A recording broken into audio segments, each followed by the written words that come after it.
রাষ্ট্র ক্ষমতা যায় সর্বপ্রথম এই রাস্তা বর্ডার পর্যন্ত হবে। আমি কথা দিচ্ছি আপনাদের, আমি মতিউল্লাহ বাইজিদের দিকে আল্লাহ দোয়া করবেন। আমি মতিউল্লাহ কথা দিয়ে যাচ্ছি। নিউজ মেহেরপুর, সত্যের পক্ষে সর্বদা অবিচল মোরা। ফলো, লাইক, কমেন্ট, শেয়ার করে সাথে থাকুন।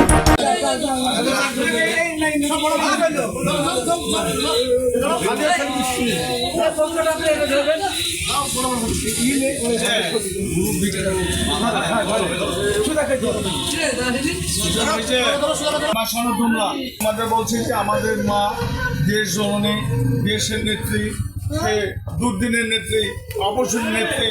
তোমরা সেই মায়ের জন্য দোয়া করো, মা যেন সুস্থ হয়, আবার তোমাদের মাঝে নেতৃত্ব দিতে পারে এবং এই বর্ডার পার রাস্তা মা যেন করে দিতে পারে।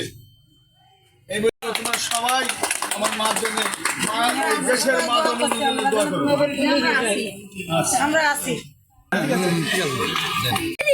2026 সালের নির্বাচন জন্য আমাদের হাজী মোহাম্মদ আমজাদ হোসেনকে ধানের শীষে ভোট দেওয়ার জন্য আমরা ভোট চেতে এসেছি এবং আমাদের দেশ নেত্রী, আমাদের দেশ জননী মায়ের সুস্থতা কামনার জন্য সবার জন্য দোয়া প্রার্থী চেতে এসেছি এবং ভারপ্রাপ্ত চেয়ারম্যান তারেক রহমানের আহ্বান রাষ্ট্রীয়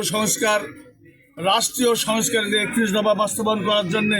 যদি 31 দফা বাস্তবায়ন হয় তাহলে চাষি, কৃষক, ছাত্র, শিক্ষক, শ্রমজীবী, যে কোনো কর্মজীবী হোক না কেন, ছোট ব্যবসায়ী, বড় ব্যবসায়ী, সমস্ত বিনিয়োগের বিষয়টা অবশ্যই এই 31 দফার ভিতর আছে। এবং আমি কথা দিতে যাচ্ছি যে আমি মতিউল্লাহ, সবাইকে চেনেন, যদি বিএনপি রাষ্ট্র ক্ষমতা যায় সর্বপ্রথম এই রাস্তা বর্ডার পর্যন্ত হবে। আমি কথা দিচ্ছি আপনাদের, আমি মতিউল্লাহ বাইজিদের দিকে আল্লাহ দোয়া করবেন। আমি মতিউল্লাহ কথা দিয়ে যাচ্ছি, আমাকে এই কাজীপুর ইউনিয়নে আসতে হবে।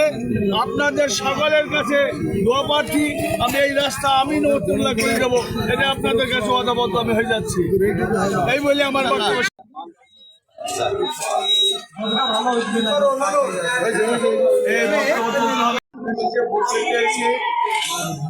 আমাদের ভারপ্রাপ্ত চেয়ারম্যান তারেক জিয়ার 31 দফা বাস্তবায়ন করার জন্য এবং খালেদা জিয়ার সুস্থতা কামনার জন্য আমরা সবার সাথে দোয়া চেতে এসেছি।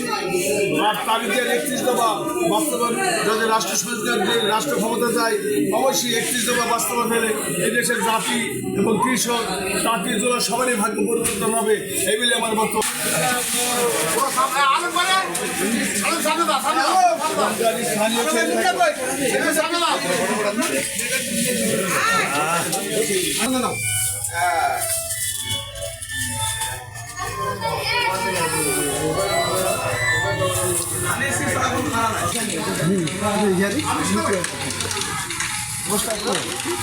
মানে